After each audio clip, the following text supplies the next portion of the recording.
They weren't, unless they were. Let me go ask.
Good evening, everybody. I know we have a full house of people in here, so we're going to try and get through this, make sure we can get all their parents in and out, and everyone continue on with their evening. So welcome to the April 25th Governing Board meeting for the Glendale Elementary School District. Ms. Sagata-Jones, are there any changes to the agenda this evening? Good evening, President Martinez. No, there are not. All right. With that, is there a motion to adopt the agenda? I'll make a motion to approve the agenda. Second. All right. Mr. Jaramillo, how do you vote? Aye. Ms. Wilson, how do you vote? Aye. Ms. Pimentel, how do you vote? Aye. Ms. Bartels, how do you vote? Aye. And the chair votes aye. Thank you. Please join me in a moment of silence followed by the Pledge of Allegiance.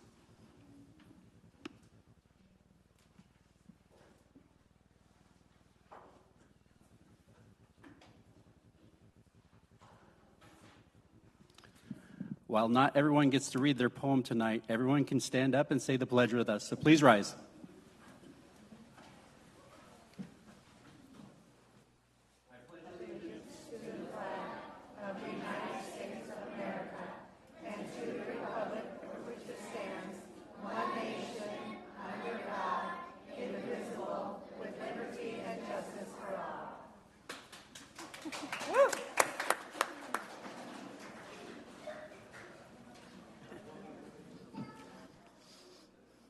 You all did very, very good. All right, moving on in our agenda, we have called it a public this evening. We do have 3 requests to call it a public.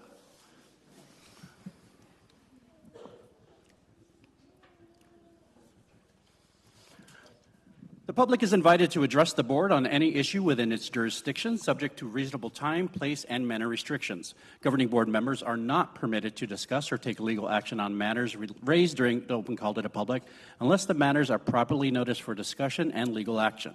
However, the law permits board members to do the following at the conclusion of the open call to the public.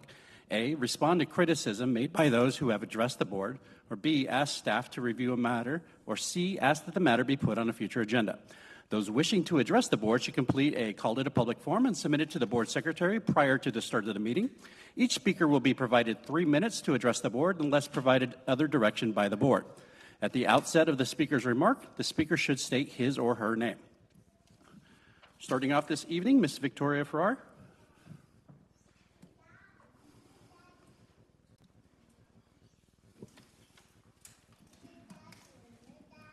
Thank you so very much, Governing Board President, board members, Superintendent Sagata-Jones, members of the Cabinet, and everyone in attendance in person and online.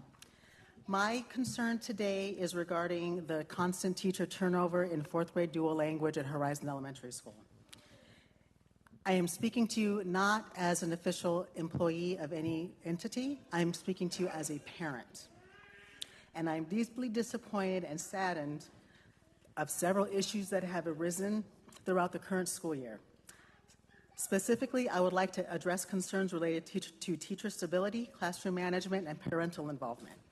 Number one, teacher stability has been a significant issue this year. The fourth grade dual language class has had 5 different classroom teachers this year. That affects the continuity of instruction and the emotional well-being of the students and fosters a lack of establishment of trust and rapport between students and teachers. Number 2, a lack of effective classroom management strategies. Disruptive behavior and lack of discipline have led to a counterproductive learning environment. I, as a parent, was not notified of the behavior issues into the classroom until I personally witnessed an issue just before spring break. And number 3, a significant lack in parental outreach. In addition to the parental involvement, the partnership between educators and parents is vital for the academic success for all scholars. And I will give some examples of what I've witnessed this year. I do know that the school had transitioned from one platform to another, and I will tell you that the prior platform, we always received communication from the school within the first week of school. This year, due to that change, my first notification was not until September 4th about weekly events and not until September 16th from one of my teachers in my daughter's 3rd grade dual language class. As of today, I have received 0 communication in that app from 4th grade dual language of any of the teachers. I request that the district offer a robust summer school program for all 4th grade dual language students at Horizon School to catch up on the entire year of lost learning. The issues deeply affect me because a lot of individuals in here know what district I work for and what position I hold in that district, and it saddens me that I might be forced to make a decision that's counterintuitive to my values and my beliefs for their educational future.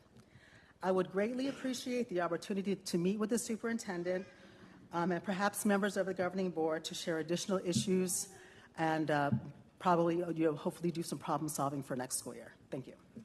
All right, thank you. Next call to the public will be from Mr. James Farrar.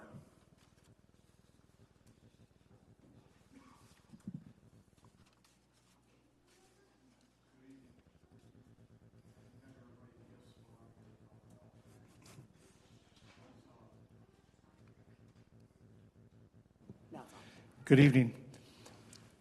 I bet everybody can guess what I'm here to talk about. We were never notified about this teacher situation and not having teachers until my wife stumbled into the classroom because my daughter had forgotten something, and that was just a little over a month ago. My wife begged me to go down because I don't get involved, but I did go. And I stood in that classroom for 30 minutes, and the only one that recognized I was in there was my daughter. That's how disruptive the class was. I saw children standing on the desk. I saw them throwing food. I saw the teacher that was a substitute teacher for 30 minutes not recognize I was in her classroom. That did not make me feel very safe about the safety of my children. I then talked to the principal that day, and the principal informed me what was going on. I told her the lady wouldn't last. She assured me that she would, and she's not there now. I'd like to talk with the superintendent and all members of the board if they're interested, because I don't understand why these kids don't have educational teachers in that classroom full-time for a full year, especially after losing 1 year with the COVID. We picked this school because of the dual language program. And I am now being told that the children are not even up to par with their Spanish. There's a lot going on here. and I want to bring it to your guys' attention. I do not want to move my children. I want the stability. I have a lot invested in this school and this school district. I turned down $1 million profit on my house so my kids could stay in this school. I'm not happy with this. I would ask you people to look into this, and I'd like to meet with you. It shouldn't be 4 weeks left of school that this is being brought to your attention by the parents. And I don't honestly believe the one letter that went out, the one email, I don't believe it would have went out had we had not discovered what we discovered. One teacher left that classroom because she had to go take care of her dying mother. I totally respect that. The rest of the teachers, why are we losing 4 other teachers in the same class? My question is this: what do we have to do to entice them? You guys make,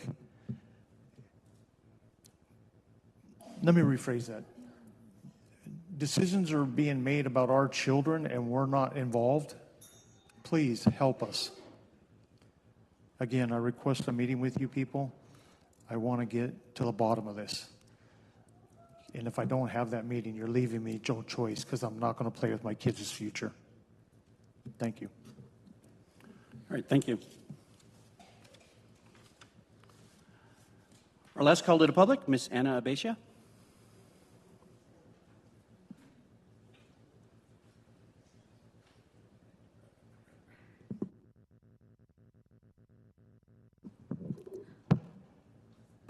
Good evening, Governing Board. My name is Anna Abacia. I am the president of the Cartwright Elementary School District, but I am here on behalf of a community member here in LD24.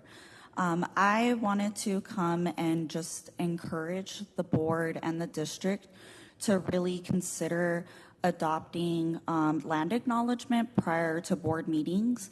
I do know that in our school district, having this land acknowledgement prior to our board meetings has been really enlightening for a lot of our Indigenous population in our district. The things that we have been doing regarding Indigenous and Native American students in our district, including language and culture, has really been able to boost the participation of what our scholars are doing in our district. Being somebody in our district who is very concerned about not just the well-being of our Latino population and our Black population, but our Indigenous population is a population that isn't always accounted for, because a lot of the time people don't know that they're actually Indigenous. I myself, I am Yaqui, and I have no ties to the Yaqui tribe because of colonialism and things that have happened here in Arizona through history. Myself participating in land acknowledgement has really been eye-opening to myself about what it really means to be Indigenous and to be able to get yourself a part of what that culture is. And even though the percentages in our school district show, I'm just throwing random numbers, but, it could say that we only have anywhere from 2 to 5% of an Indigenous population in our schools. We actually have a higher percentage of that because of colonialism. So I encourage you all to really think about this, because there are a group of students in your district that would really appreciate having their land acknowledged every day before meetings or even at their sites. So, thank you. All right, thank you. That concludes the call to the public for this evening. Moving on into special recognition, Ms. Sagata-Jones, the Kiwanis. Everybody start with Kiwanis? Yes. Okay. President Martinez, members of the board, this time I'll introduce Mr. Patrick Kaiser. He is the president of Glendale Kiwanis, and we will join him down. Good evening, everyone. My name is Patrick Kaiser. I am the president of the Kiwanis Club of Glendale. Tonight, I am here to recognize the Kiwanis Club of Glendale Superintendent Student of the Month for the month of April 2024. The reason that this award is so special is that this student has been chosen by the superintendent for their hard work, passion for helping others, and helping to make our community a better place. This month's winner is Anthony Wagner.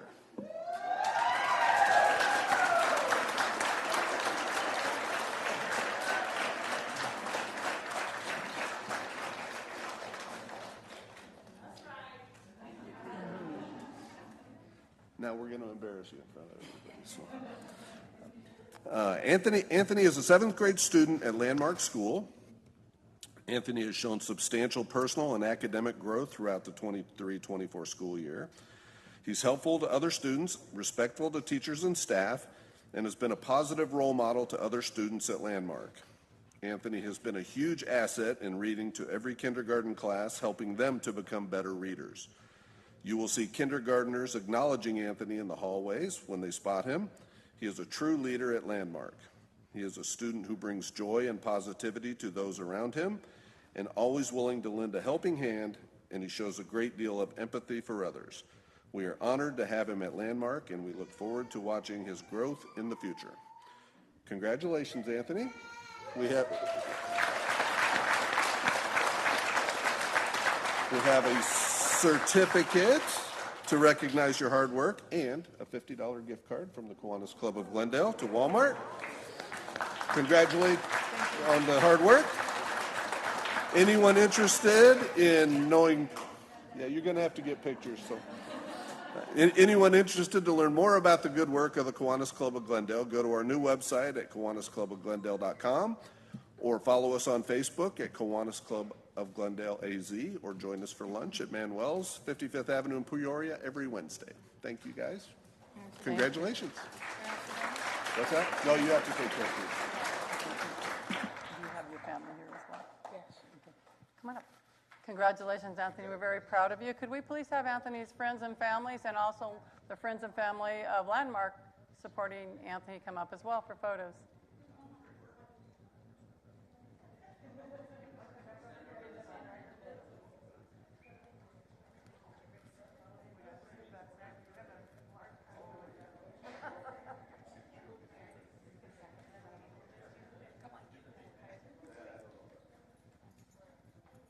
Family? Okay, now get everybody in. Yes.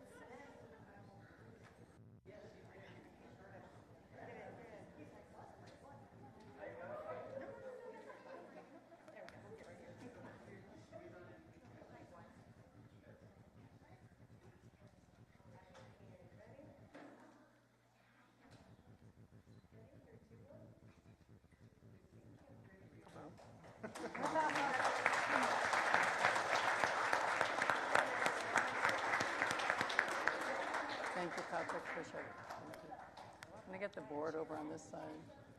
You guys over here, over here in front this way, all this way. Yep. Mm-hmm.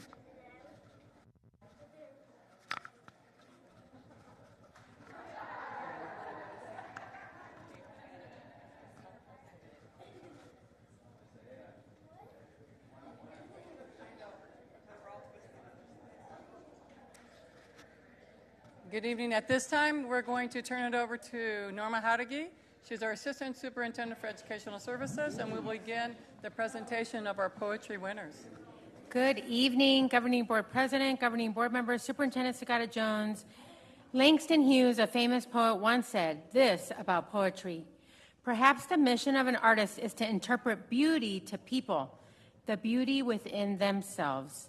I want to welcome all of our GESD poets here in front of us, our parents, family, and staff, as we celebrate National Poetry Month, that is April, by honoring our own GESD student poets this evening, who will give us a glimpse of the beauty within themselves.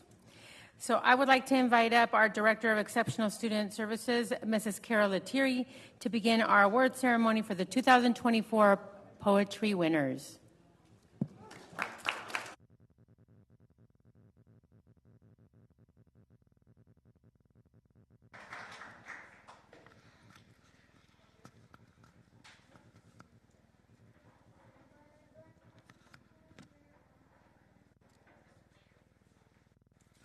Good evening, everyone. So here we go, my first winner. Oh, you can go over there, Mrs. Cordova. Our first winners are coming from Smith, so Ms. Burnaby, you can join me.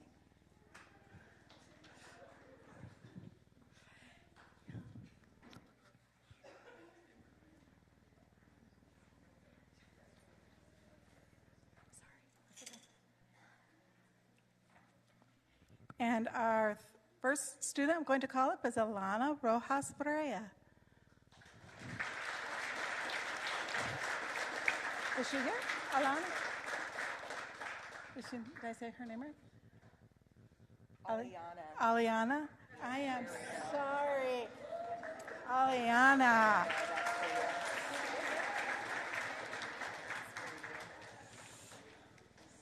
I am very sorry, family.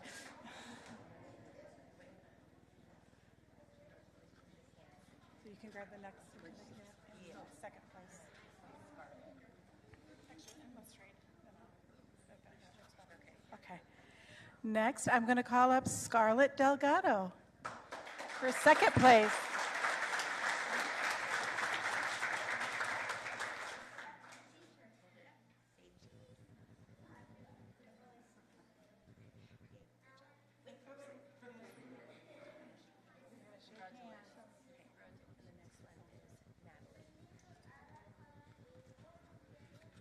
Next, I have Natalie Peregrino Rios, first place.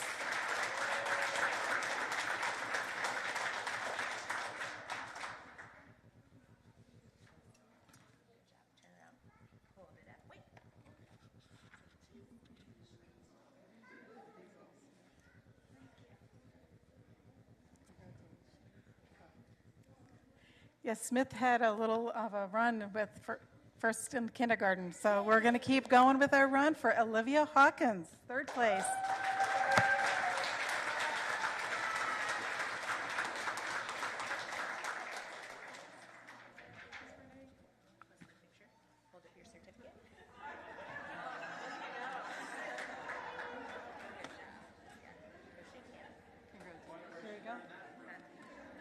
Next, for second place, Matthew Quintero, In Spite of a Train.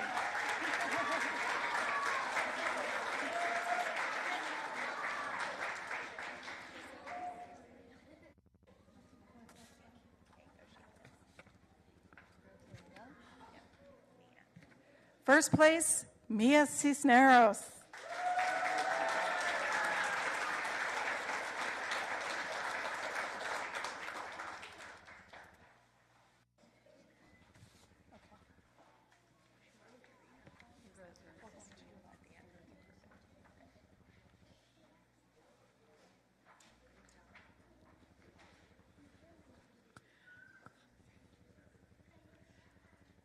Third place for, what grade am I on? Second grade, Mateo Salazar.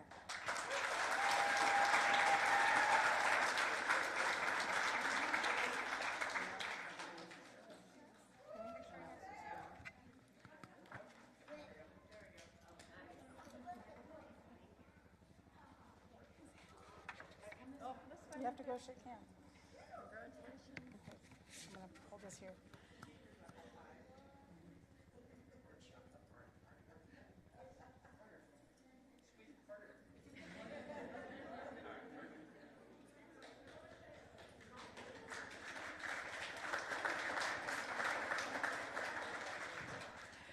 Second place for second grade from Challenger is Ileha Rasul.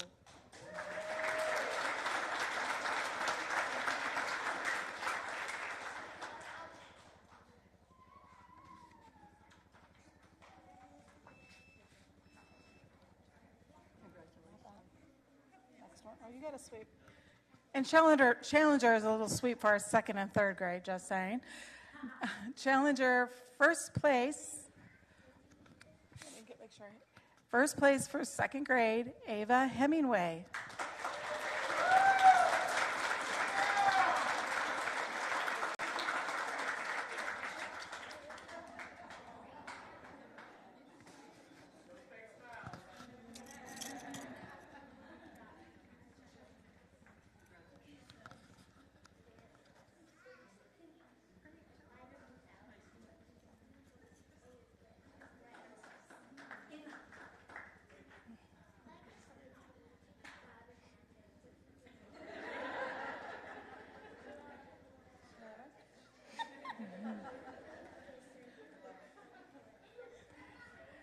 Starting with third grade, again from Challenger, is Alina Texera.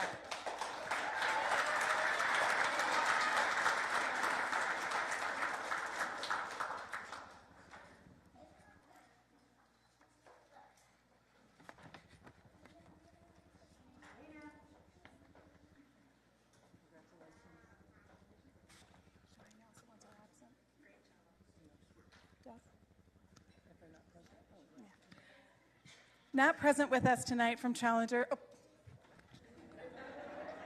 We got to pose. I didn't see the stop. Not present with us tonight, but we still want to honor him for second grade is Magali Ramon.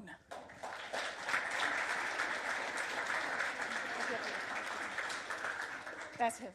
Oh, no, that's first place. For first place, again from Challenger, is Ellen Jocelyn.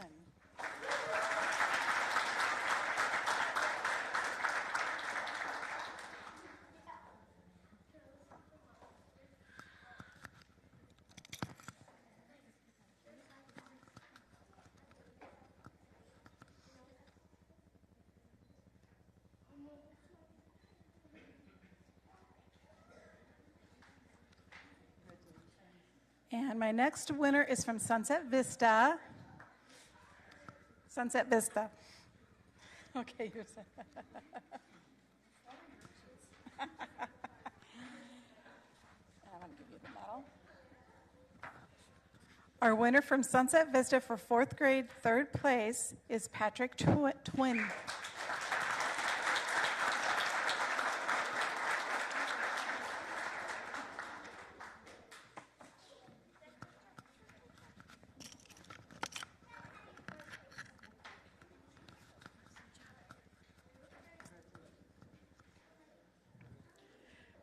Second place, fourth grade, is Elijah Acosta from Sunset Vista.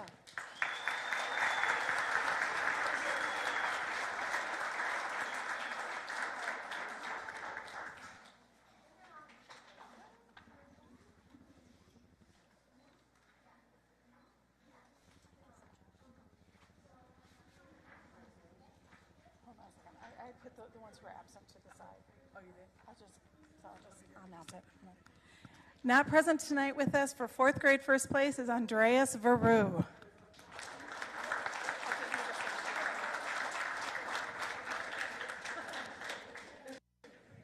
Next for fifth grade, I have Menzendick here for a sweep.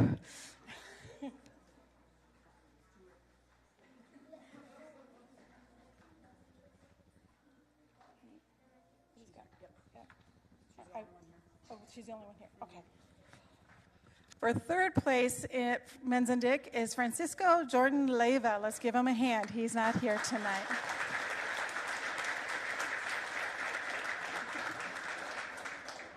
Also not here with us is Isabel Sikina, who's in second place.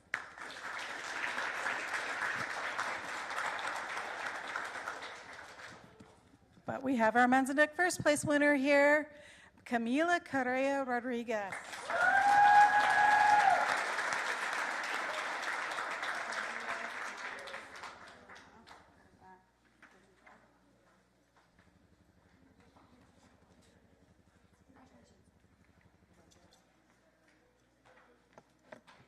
Sunset Vista can come back, and Smith and South are represented for sixth grade.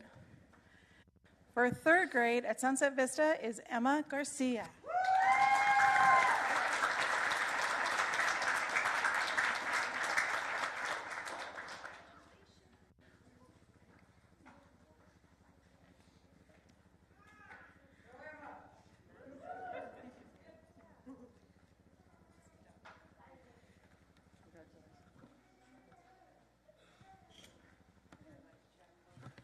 Second place from Smith is Delilah Hawkins.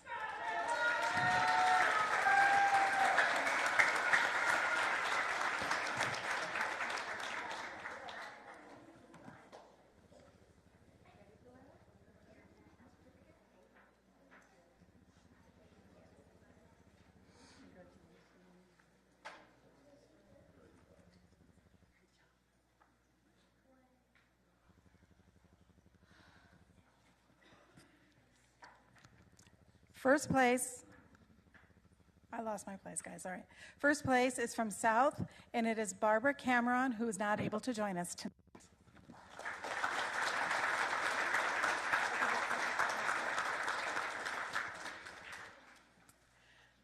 Seventh grade is represented by Jack and Horizon.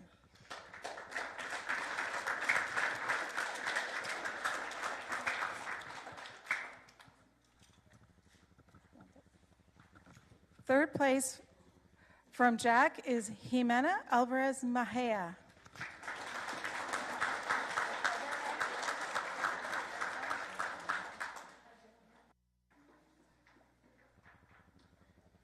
Oh, stop for a picture with Ms. Cordova.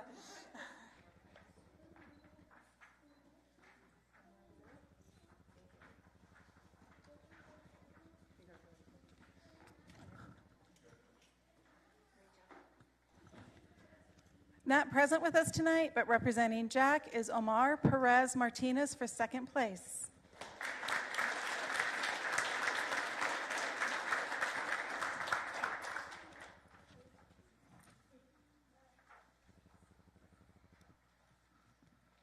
First place from Horizon for seventh grade is Fabian Lopez.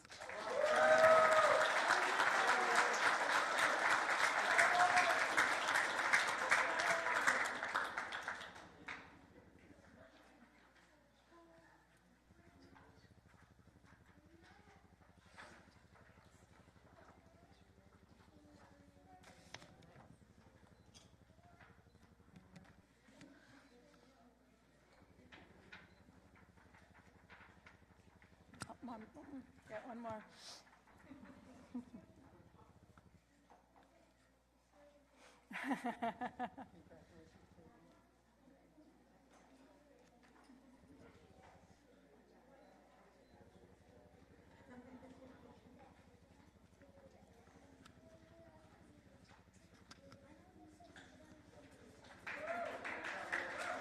I'm making Sarah come back on.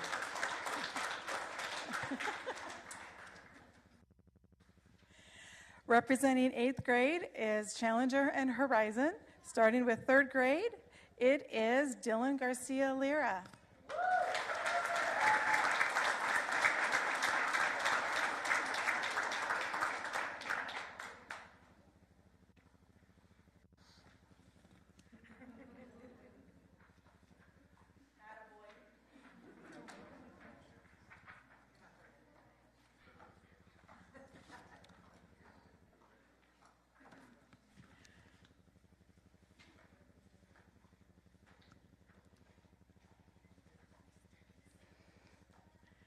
Second place from Challenger is Araya Curley, representing Challenger.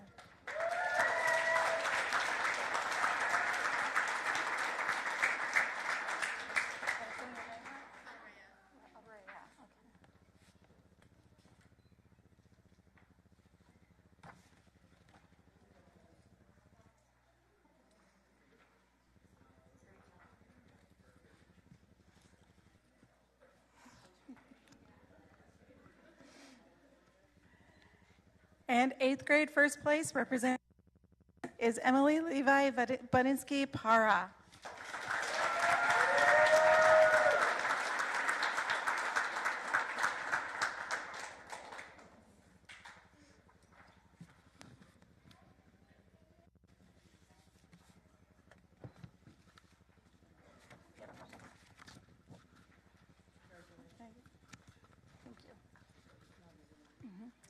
So the next thing we're going to do is we're going to have our first place winners read their poems to you so you can hear what they wrote.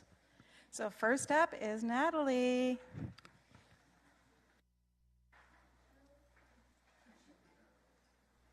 Come here, Natalie. You don't want to read your poem, Natalie? Oh, I'm looking at the wrong person, Natalie. I have it right here. Tara, I have it right here. Yes. You want to read it for me?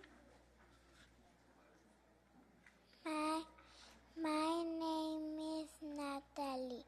I have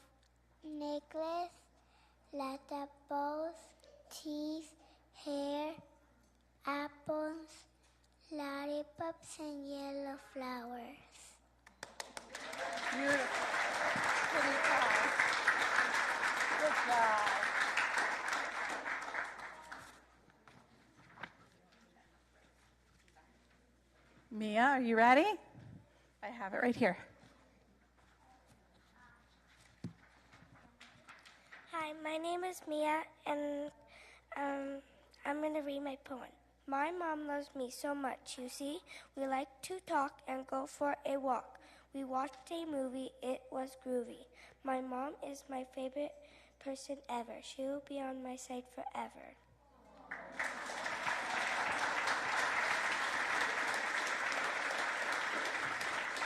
I think someone got an early Mother's Day gift. Ava Hemingway. And I forgot to say, the title of her poem is Up in the Sky. Up in the sky, it's beautiful like earth. I believe that I can fly up in the sky. Twilight in my eye, the twinkle in my eye. I know that there are more than you think. There's a lot out in the sky or space. Everywhere up in the sky is colorful. It's beautiful. It's the sky. Nice job.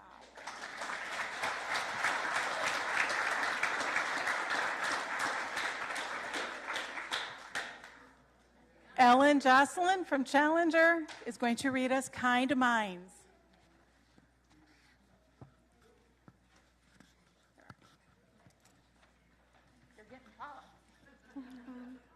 Roses are red, violets are blue.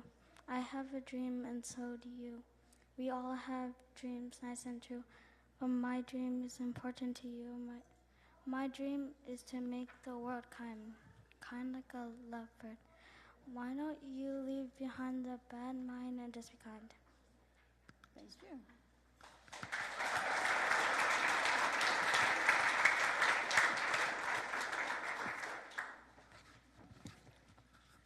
Camila Correa Rodriguez from Menzendick is reading an untitled poem that she wrote. Do you want to read it or you want me to read it? Do you want me to read it or you want me to? Can you read it? Okay. She asked if I could do it for her. So. A gentle breeze whispers through the trees, leaves dance and sway on this beautiful day. The sun shines bright, a glorious sight. Birds sing sweetly in harmony completely. Nature's symphony is pure and heavenly, a moment of bliss in a world like this.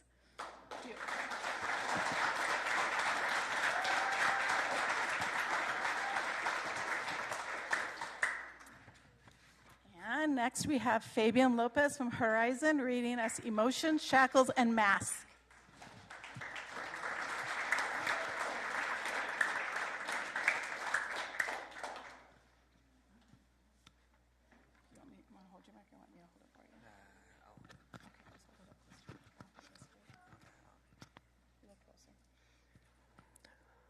We bear emotions that are overpowering, wearing heavy shackles on our arms and legs. We all wear masks that can deceive and use, and fool us and cast a shadow upon our true selves. We all wear these restraints, all while being completely blind to these restraints. Emotions are a massive iron ball that is attached to the shackles. Emotions like anger and sorrow weigh down many kilograms. Dragging these emotions on the long journey ahead will cause them to become heavier than ever before. Shackles are greed, gluttony, sloth, and sorrow. These sins are what keep us in prison. Also a pain that no one could break free from but yourself. You may even have imprisoned yourself by fears. Whereas the most common shackles is created by regret. Masks are your false dignity and false self and false emotions. The mask fools and it tells false justice and emotions and hides one's true self, which forms sorrow and greed in one's heart. We all are prisoners to the mask and shackles and go to pride, wrath, sloth, hatred, regret, and envy and sorrow.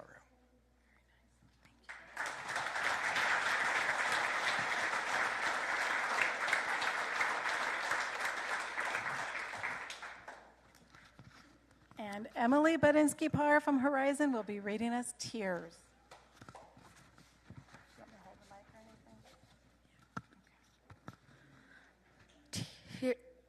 Tears fall from eyes like the rain, a testament to joy or pain, a strong emotion we can't erase. Tears of sorrow, tears of grief, a heart that's shattered beyond belief. They cleanse our souls and heal our pain to help us love once more again. Tears of joy, tears of bliss, a moment in our hearts we don't want to miss. Tears are the raindrops of the soul, they fall in moments of joy and woe. Tears are the language of the heart, they speak of love, loss, and depart. They tell a story that we cannot, they express emotions that we forgot.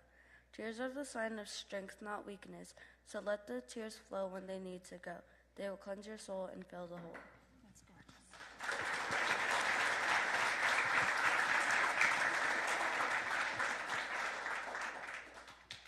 Do you want me to sign?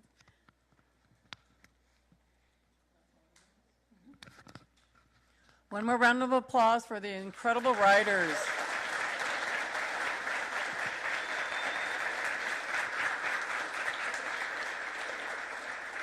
Thank you so much, students. You're incredible writers. Follow your dreams. Continue to write. Share your poetry with the world. Okay? I'm so proud of you. At this time, families, we're going to escort the students out. We're going to take them to the courtyard. We have T-shirts for all of them out there, and then you can take some additional pictures. Thank you for coming out. We appreciate everything you do to support your students and support the schools.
Okay, we're going to go ahead and continue with our recognitions this evening.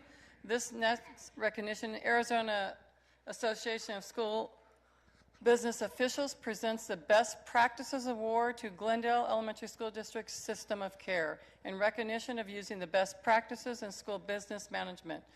Dr. Lafitte.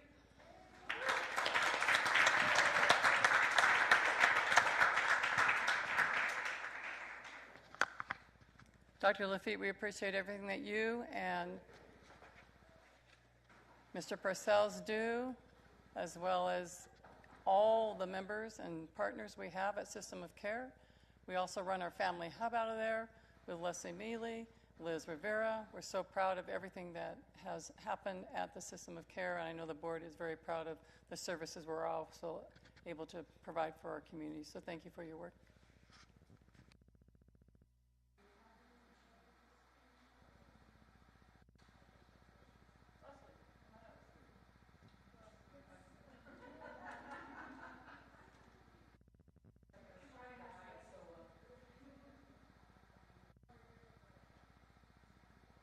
Dennis is Dennis could not be here.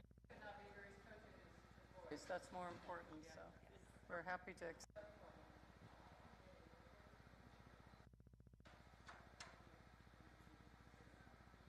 Thank you.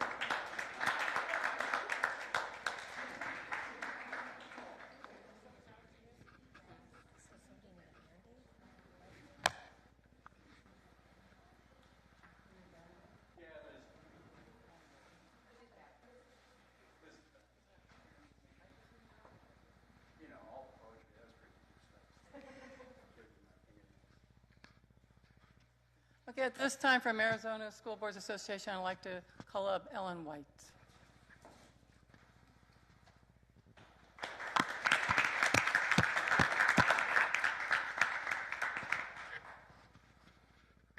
Thank you, Superintendent Sagata Jones. Thank you, everyone, this evening. My name is Ellen White, and I am the Acting Executive Director for the Arizona School Boards Association.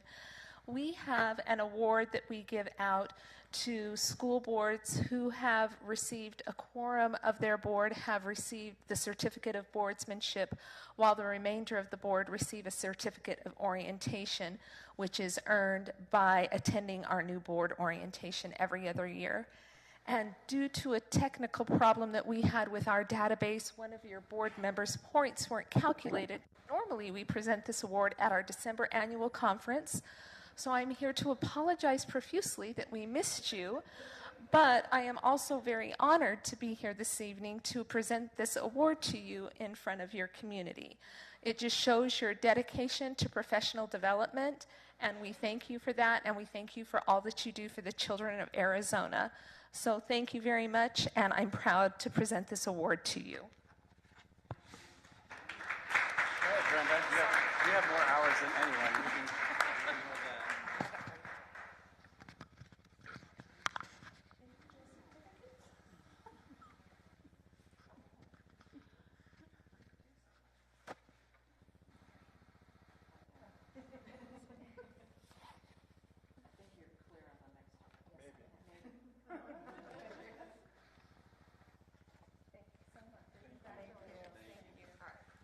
Thank you. Can we slide that way so we can all?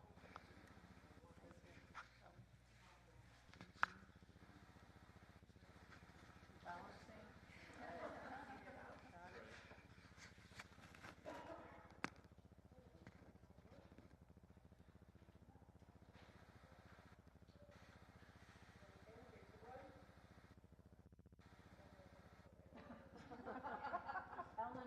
I brought it with me.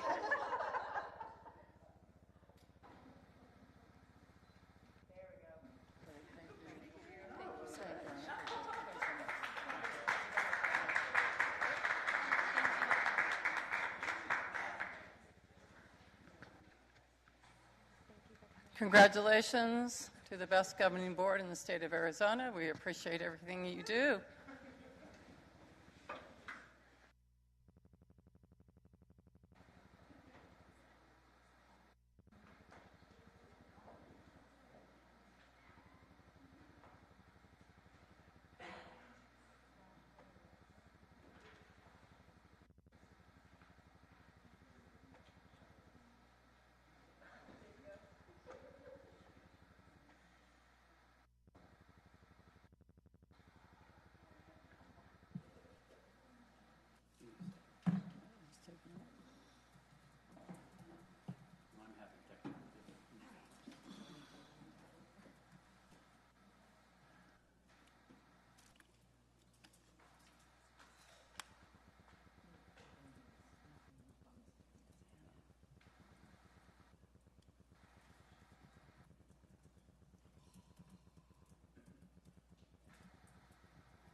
password with my best finger wrapped in a band.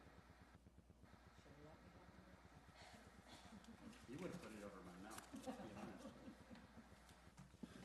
All right, everybody. For those of us still left here this evening, we're going to go ahead and move on to the consent agenda. Are there any comments on the consent agenda before we approve? And with that, is there a motion to approve the consent agenda? I'll make a motion to approve the consent agenda. Second. All right, Mr. Jaramillo, how do you vote? Aye. Ms. Wilson, how do you vote? Aye. Ms. Pimentel, how do you vote? Aye. Ms. Bartels, how do you vote? Aye. And the chair votes aye. Thank you. Moving on to reports and information items, some revised regulations and exhibits. Ms. Sagata-Jones? Yes, President Martinez, members of the board, we have some revised regulation exhibits. They do not need to be board approved, but they are there for you to look at. We always provide those with the policies. So if you'd like, we can look at those. Are there any questions or comments from the board on the revised regulations? I just had a comment. It just looks like a lot of rewording and making sure that I like how the board policy is getting shifted to be more online. But There's just some basic terms changed. There's Yeah. nothing major in those. And we went through the major revision several months ago, so there's just some minor tweaks. Right, that does not need board action. All right. All right, if there's no other comments, we're going to move on to our action items. Item number 6A for policy revision first reading. Ms. Sagata-Jones.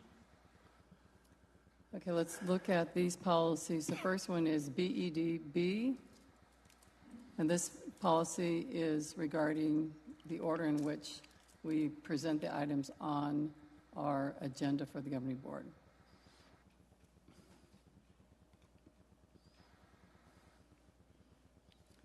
All right. Okay. BGE is policy, communication, feedback. As you know, you can see the new in blue. It's really just some minor tweaks that are made or verbiage is changed. We do meet all of those requirements with online accents.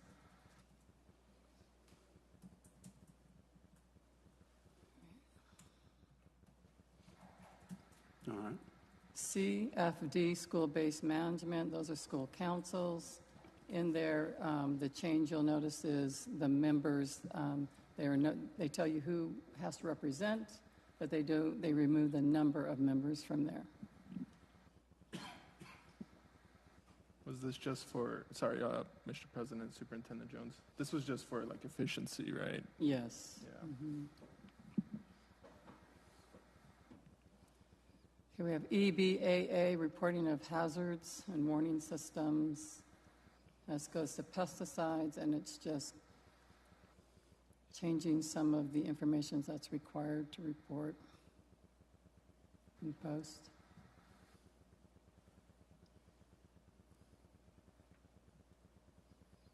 Okay. You get to EBC, emergencies, and this is where they talk about the emergency plans that we have and how they have to be, as you know, we go through we write the emergency plans and share that information. As you know, some of that information is confidential, as it needs to be, and we receive guidance from Glendale PD, as well as we have attended several trainings on emergency plans and evacuations. Okay. ECB, building and grounds maintenance. It's just make sure that we are inspecting and doing maintenance repairs. It just changes it from a coordinator to a maintenance supervisor. All right. EEAA, walkers and riders. This is changing the distance from the 20 miles to the 30 miles each way to and from school for attendance for pickup points and transportation.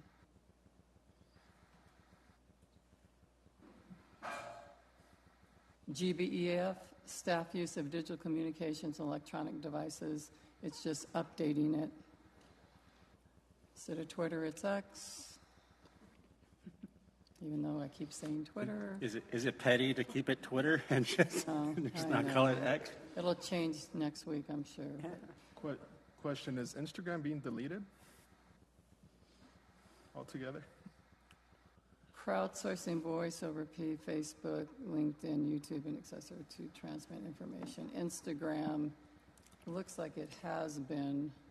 Well, it says at the very beginning of that sentence, and to include but not limited to, so it just Limited, kind of kept, yeah. I don't know why they, Why they chose certain ones. Yeah. Well, Just at gives least you an having idea. that little caveat to include, but not limited to. Who knows Yep. what's coming next? They probably took the most popular at the time, that they use. Yep. MySpace. Yeah, there's many more out there, as we know. GDC support staff leave and absences. That was removed, right?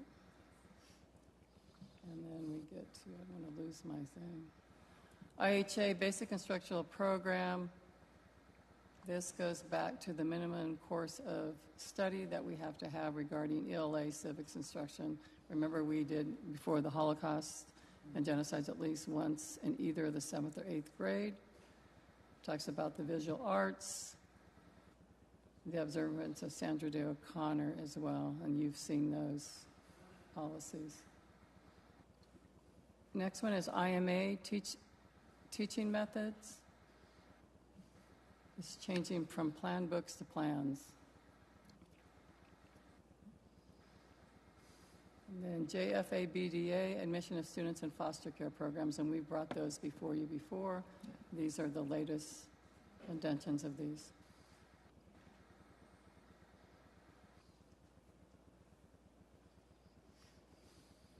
J8, student absence and excuses, and they've entered in there that the new drop-down, which will be in synergy, is mental or behavioral health as an excuse absence.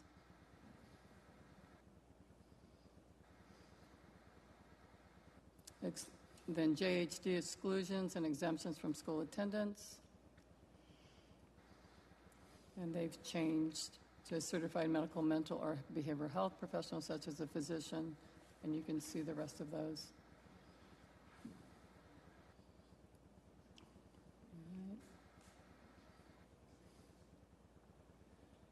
JIH, student interrogation, searches, and arrests. We've been through these with the changes. They're going from service worker to safety worker to child welfare investigator. Just a change in titles of those involved. We know from SRO.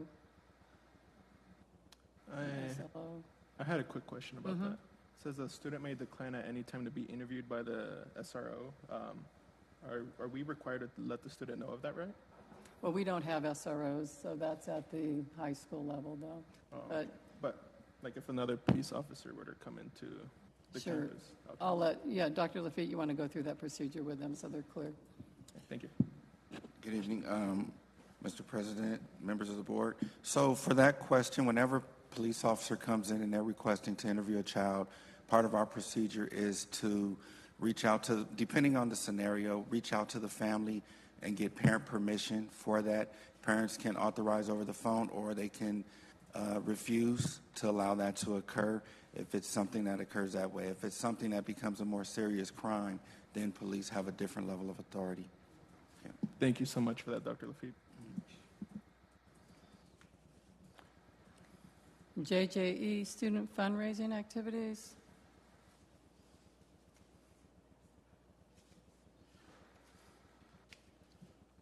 So does this mean we can do the we don't have to do it every month and Right. approve the We can fundraiser? We do just the- can say, hey, all Peter Piper nights are authorized from here on out. Correct. Okay. All right, then I want to go back to one in a minute, but let's go, the one that's the statute's wrong. Yeah, I want to go back to that in a minute. And then we have KEC, public concerns, complaints about instructional resources, and it's just changing from the district to the superintendent. Reviews, changes some minor language. Instead of complainant, they're calling them a citizen. So that's that one. And then I want to go back to IHA, the basic instructional program. I'm going to go back to my notes on that one, IHA.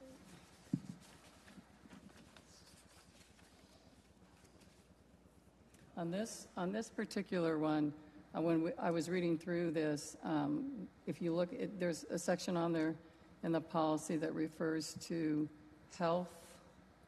Let's get down to that. It says health, physical education, including mental health. Mental health instruction may be included as part of the other subject areas and shall comply with ARS 15701.02. I was really wanted to see when I was reading these what ARS 15701.02 is. It is the Holocaust. It has nothing to do with this. So it should be ARS 15701.03. So when we bring that back to second read, we will note that on there.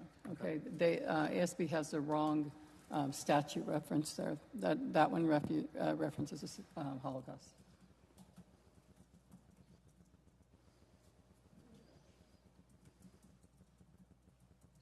Okay, that is it for the first read. Are there any other comments or questions on the policies from the first read?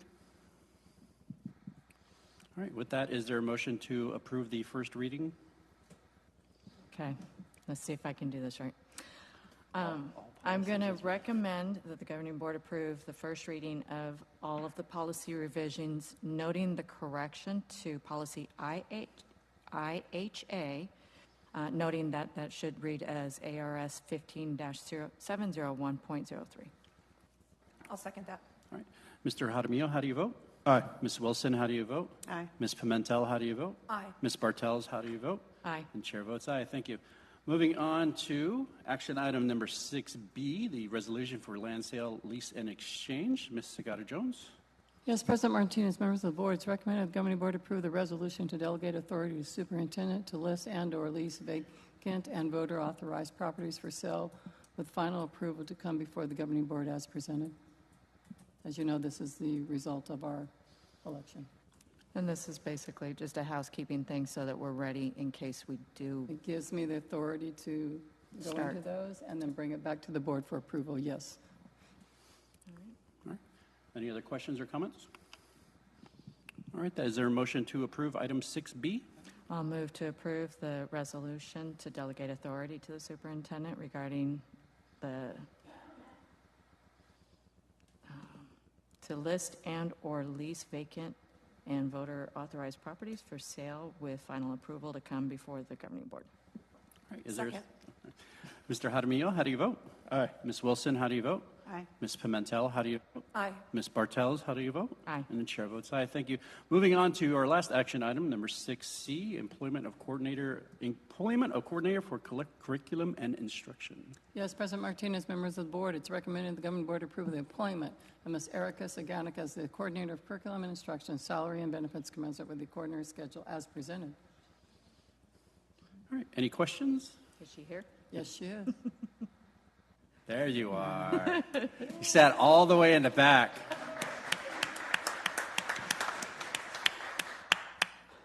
Well, with that, is there a motion to approve the employment of coordinator for curriculum and instruction? I'll make a motion that we approve the employment of Ms. Siganek. Okay. As the coordinator for curriculum and instruction. I'll second that. Mr. Jaramillo, how do you vote? Aye. Ms. Wilson, how do you vote? Aye. Ms. Pimentel, how do you vote? Aye. Ms. Bartels, how do you vote? Aye. And the chair votes aye. Congratulations.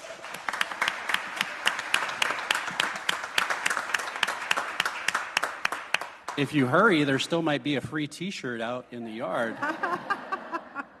Feel free to take two. All right, that concludes our action items. Moving on to item number 7, our discussion item. Discussion of the land acknowledgement. Mr. Jaramillo, since this is your baby, I'm going to go ahead and let you introduce this.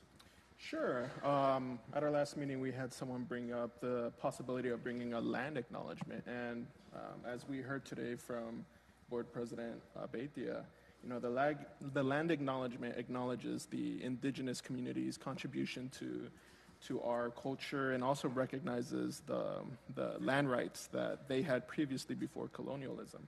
And this land acknowledgement is important because, you know, as indigenous people believe in truth and reconciliation and making strides toward gaining more of their previous rights back, this is a step toward that path. And making sure we honor the Tohono O'odham people and their culture and the life that they protected and respected.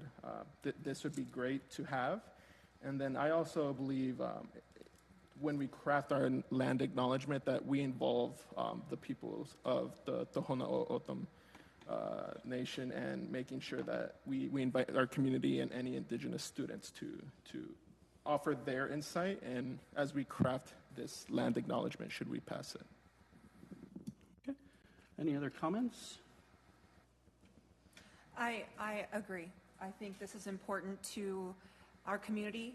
As someone who is also Yaqui, this is something that if any native here, we feel this. And we should recognize and respect those who come before us. Where we live now is at one time very fertile lands that were stolen, and they were taken away from the natives that lived here. I feel that if there's anything we can do to note that and to respect that, we may not be able to make it right in a lot of ways, but I think the respect of showing this is a good step forward. I did a little research myself, and this has been commonplace in places like Canada, Australia, and New Zealand. And there's a lot of states who are spearheading this as well. So I am in support of adding this to our opening. Okay, thank you. So I will be the dissenting voice. I disagree. I do not agree with the land acknowledgement. And it's not that I'm disparaging anything Native American whatsoever. I am Native American. I am a registered tribal member. I do have family that still lives on the reservation in Parque, Arizona. I am legit, get checks from the casino type of Native American at this point. I believe land acknowledgements are made, for the most part, seem to be performative. My always gut reaction is, if you want to acknowledge the land, then give it back. On the other side of that, going beyond that, I believe that we were elected to the school board for the singular focus of dealing with items related to school policy, related to district policy. And I think if we start going down that path where we have to recognize everything that happens, I mean, we have Palestinian children, we have Jewish children, and not once has that come up to talk about what's going on in the Middle East. We have children that may be of Russian or Ukrainian descent. We haven't had that discussion either, because it is beyond the focus of what we should be paying attention to here. And certainly there is a time and a place for everything. And I am a big believer that you don't have to fight and wade yourself into every single battle. There are certain areas where a land acknowledgement that I think is totally appropriate. For example, I know the Herb Museum has a land acknowledgement as part of the things that they do there. There are other organizations that may have land acknowledgement, and that may be part of what their focus is and what their goal is. I think that as a school board, as school board members, I think we should keep that focus on the policies as it relates to the children in the school and to the community that we serve here. I believe that once we head down that path, I mean, how many languages do we speak in this school district? 60-something? Yeah, so we speak over 60 different languages in this school district. If we start singling out one at a time, we're never going to get anything done. I like the pared down what we have, bare minimum for our opening exercises, and then we get right to the business, and then we do what's best for the school district, and then we move on. I'm going to piggyback on that, because I think what you have to say is absolutely correct. This is a school board. I hate to see things get, and it is a little political, and I hate to open that, Pandora's box that way. All of Arizona was built on native, land was taken, but also, I mean, and I see what you're saying, too, and I had a hard time with that because I was going back and forth. And, November is the time that we do celebrate Native American history. So maybe during that time that would be appropriate. So I'm just, I'm kind of with you on that. Ms. Bartels? I'm hearing both sides. My concern is, are we doing this for political grandstanding? Because I ran for the board because I saw kids not getting that level of education, not having high standards at the time. When you hear, people say we need to get our kids to the minimum state standards, it's like, no, you just set the bar so low for so many. I do think we need to stay focused on why we're here, and that is to educate the children of our community, first and foremost. So I can appreciate everyone's opinion, but I believe that the history of these lands is Arizona history. And that is incorporated with what we're trying to teach our children here. So as someone who didn't see anything of myself growing up in history, except for maybe a couple weeks of Arizona history that we did learn a few of the things. For example, the canals. Nobody realizes the canal system here was started by, and I don't even remember the tribe, but it was started by a tribe. So what happens here, it is our history. I'm a 7th generation Arizonan. That's as far back as I can count, and it may go even further. I like to say that I did not cross the border crossed me. My people were here. And this is our history. This is Arizona history. So I can be respectful, understanding where you come from, but I think that teaching our kids that the history of where they come from and where they can enjoy their lands here, where their home is built, where they play at the park, where they learn in the classroom, that's important as well. And I do have friends that are Palestinian, and we would love to teach them that. We would love to talk about the cultures, the different cultures we have within the district. But this is something that I've always felt is important. And I guess I'm going back to being a child, looking for myself in textbooks that I never saw before. I just don't see how reading a statement is going to actually teach anything. That is pretty much what November is all about, what February is for other. There's just different months for different celebrations, and so I don't think reading a statement is actually going to. And in fact, it could do just the opposite. It could become so mundane that it's just blah blah blah blah, and nobody really cares what it has to say anymore because it's being said so many times. And I just, to me, I do think it's a little grandstanding, and I just think the teaching of the history should be left up to the teachers in the classroom. I'd also like to point out that we did just approve the first reading for policy IHA, which very specifically includes instruction of Constitution of the United States and Arizona, American institution and ideals, and in the history of Arizona, including the history of Native Americans in Arizona, for a total of 1 year during kindergarten through K through 8th grades. So it is curriculum that is included. I mean, it's not something that we're leaving out for anybody. It's just that, like I said, if we're going to champion the education and the background of the Native American culture and their contributions and what has happened to the Native American population here, that should be in the classroom. And that is, to my mind, that is the best and most fitting place to put it. And we just approved that policy to put that in there. And I'd like to point out right now, when you look in the audience, unfortunately, we've got a better chance to teach our kids and teach all of our kids about that very thing, the Arizona history and that piece. But in the classroom, there aren't kids here. And that's what we want them to learn it. We want them to learn it in the classroom. And that's where we need to make sure that that is what's happening. I have just 3 points. And I agree with what Brenda said about, the reason why you ran for school board. You saw these low standards. And I think putting this land acknowledgement sets a new standard, one that's higher than what was previously had. And it allows for people to know about not just the kids, but also the adults that come into our room. They learn about the indigenous community, through a land acknowledgement. You can craft a message that acknowledges life. And then as to where, in, what was it, November, you said? This is a land acknowledgement, and it's making sure that we don't relegate a people just to 1 month.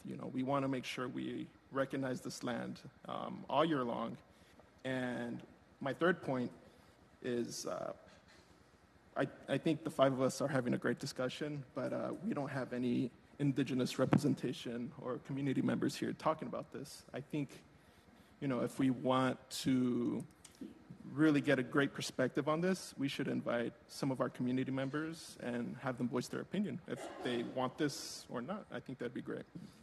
As a community member that was elected by the community to be up on this board, I would disagree that representation doesn't exist. I am the embodiment of that representation. I love that. I would want to see more people, parents, students, to be involved as well. I don't know how many you're going to get. That just, a lot. You're just going to get certain people to show up, and I don't know if that's going to be an exact representation of what you're seeking. Again, I'm just going to say this is a school board, and I think if we go down that path, you're just kind of opening it up for other types of statements. I think we've had other statements come before us before, and it just, gets to be kind of a vicious circle, so to speak. And I understand what you're saying, and I totally agree with you. I just don't think that the board is the proper place for any statement, really, at the beginning, except maybe. There's various other school boards that do a land acknowledgement, and and it's not seen as political. That's good, but this is Glendale, All right. Well, this is just a discussion. It's not an action item. So we just it was brought up by the Call to the Public. I know it had come up at some point before. I know Monica had talked to me about it. It was maybe like a year ago. So I knew there was interest, and I knew that there was interest in the discussion. So we chose to have this discussion. At this time, though, I don't know if it doesn't appear that there is a majority of the board members that would move forward or anything if we put it as an action item going forward. So, a suggestion, because I don't think we're going to come to a consensus. And please stop me if I'm overstepping here. Could we possibly make a plaque outside of the district office that shows that we acknowledge this? Is that something that could be done? We don't read it at the beginning of every meeting, but maybe we have something somewhere saying that we do respect it. Yeah, but maybe on our website. I think the can of worms you're looking at, because you have so many different groups at one point or another that have had an injustice. I mean, look at the internment camps we had during World War II. But those are things that were directly here. But we also cover that when we're talking about the World War history as well. I really do think.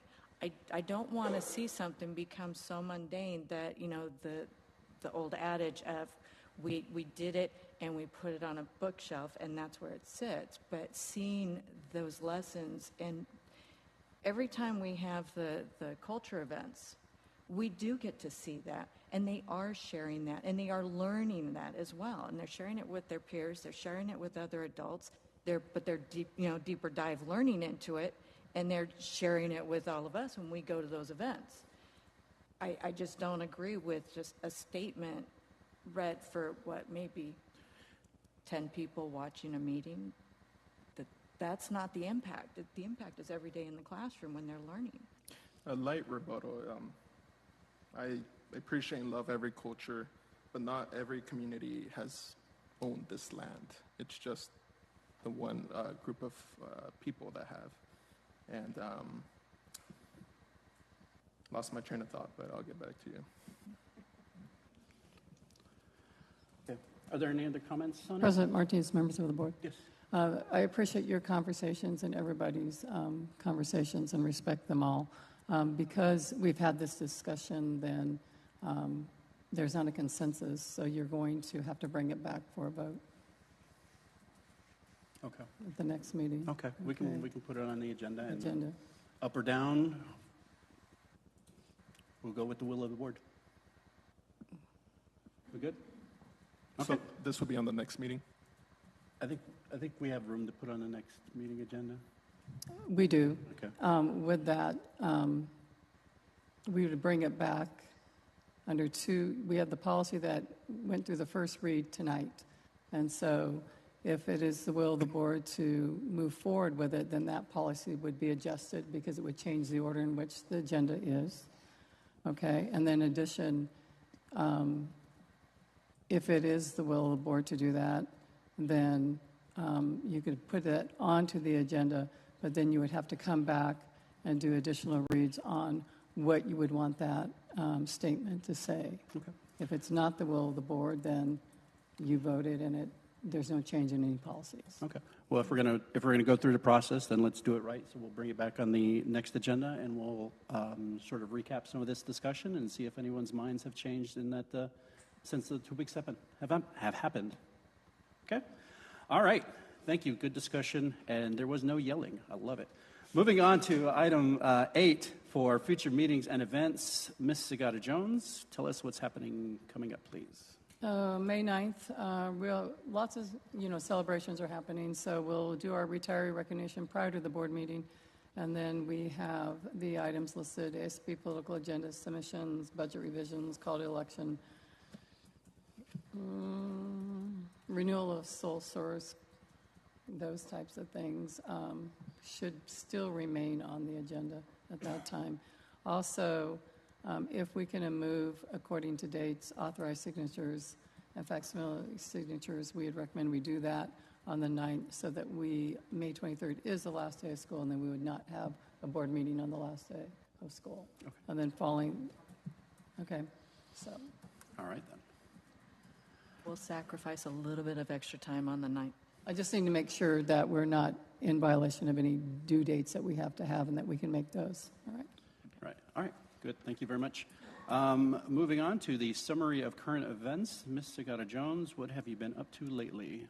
I just want to acknowledge the artwork in the back, Bicentennial South and GSA, for their artwork and the academic work. Always appreciate that. State testing, we finished. Give yourselves a round of applause. Our teachers have worked extremely hard all year, and we finished state testing. Students have worked extremely hard in support from our families, and of course our administrators and support staff, always making sure that kids have had the optimal learning environments. And so it is over. It brings a little bit of stress to them, but we know that we teach every day, not just during testing or prepare for testing. It's every day. And so we look forward to the results. We know that students did their best, and we know teachers did their best. So we just look for those results to come. Various sites visits going on. We've had some STEAM events that we've attended going on as well. We met with the Office of English Language Acquisition regarding the ELL audit, and so we're awaiting that written report. And then from there, we'll make some corrections to anything that they bring to our attention. With that also, last night we had the wonderful business partnership where we celebration where we honored our business partners, and it was well attended. Everyone seemed to enjoy themselves, and thank you to the governing board for attending. With that, that ends my report. All right, thank you. Just moving on to the governing board report, Mr. Jaramillo, what has been going on lately? I'll keep it short. I'm excited for the future promotions. I already signed up for 3. Can't do morning ones, but you'll see me at some of your promotions. Thank you. All right, thank you. Ms. Wilson. Well, congratulations to all our poetry winners. I was very impressed, and we're very proud of all of you. And parents, too, of the poetry winners. You've done a great job raising those kids and giving them insight as to, a deeper level of thinking. So that was great to hear some of those poems. Congratulations, Dr. Lafitte, for your award. And I was at the Wellness Fair a couple of weeks ago, and it was just very well attended by our staff. Just a kudos to the system of care. I happened to pop into the prom closet, and I was just so impressed with the dresses and the tuxes that were there. And of course, this being prom season, there were some in there already, taking a look. And I thought, well, I was going to see probably, some not so good dresses, but wow, they were just, yeah, they were very nice. And in fact, I told my grandkids about it, and I said, you might want to get in there. So I was very impressed with that. Congratulations, Miss, and I'm going to see if I don't butcher your name too much. Siganek? Huh? Siganek? Just think of this. Curriculum instruction, CI, mechanic, Siganek. There you go. All right, okay. Is that all right, Erica? I don't know if that helps at all.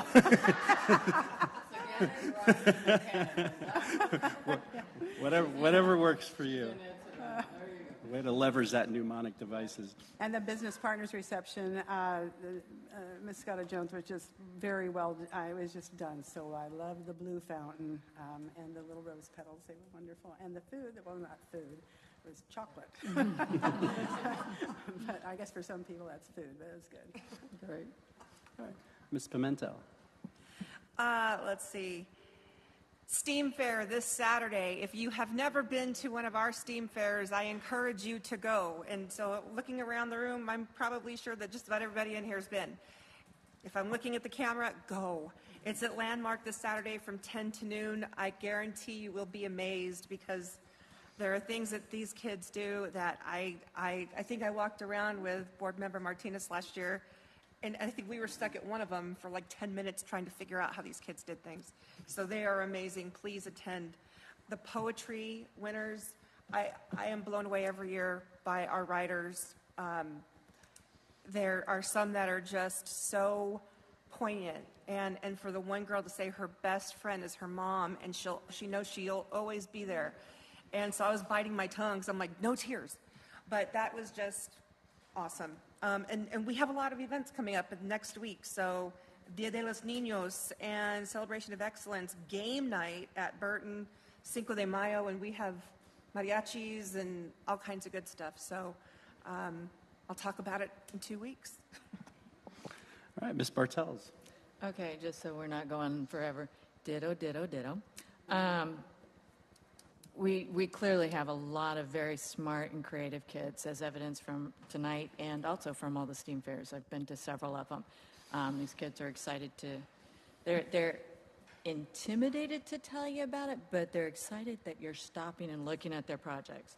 Also, before you go to the STEAM fair on Saturday, please go to Market on the Move starting at 8 over at our wonderful System of Care Center. All right, thank you. And I will close out for a couple recognitions. First of all, for the business partner reception yesterday. Thank you, everybody. Thank you for everyone that had a hand in decorating out there. It came out really, really cool. It had some really nice signs. It was really well attended. I got to meet to a lot of our business partners. Also, with the wellness fair, there was so many. I had, as part of Gusto, we donated a Ninja blender. I say, here, you can give this away. I said, great, we'll give it away at the business fair. And then she came up to me yesterday and goes, the vendors gave us so many things to give away. We just didn't have enough time to give away the item that you gave. So they're going to give it away, I think, in the fall at some point. So look for that at a wellness fair next to you. Poetry. Thank you, parents, for getting your kids over to the poetry. There's no poetry like K-8 poetry because it goes very quickly from lollipops and I love mom to existential crisis in a matter of moments. But it was, it was all uplifting to see the kids go through, and they should be proud that getting up here and being able to read their stuff. So with that, is there? Yes. Can I just add one thing? Yesterday was Administrative Professionals Day, and I would just like to say, I don't care where you are, we have the best hands down in the entire country with Liz Powell and Brittany Lasarca. So if you all join me in a round of applause for this too.